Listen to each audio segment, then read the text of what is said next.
नमस्कार मित्रांनो, आपण एक गोष्ट समजून घेऊयात, पण त्याआधी चॅनेलला लाईक, सबस्क्राईब आणि शेअर करायला विसरू नका. एक म्हातारा आंब्याची रोपं लावत होता आणि शेजारून जाणाऱ्या एका माणसानं त्यांना विचारलं, आजोबा, अहो तुमचं वय किती झालंय?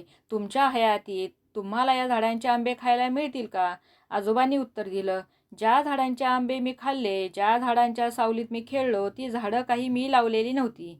भल्या माणसा, माझ्या मागूनही लोक येत आहेत की.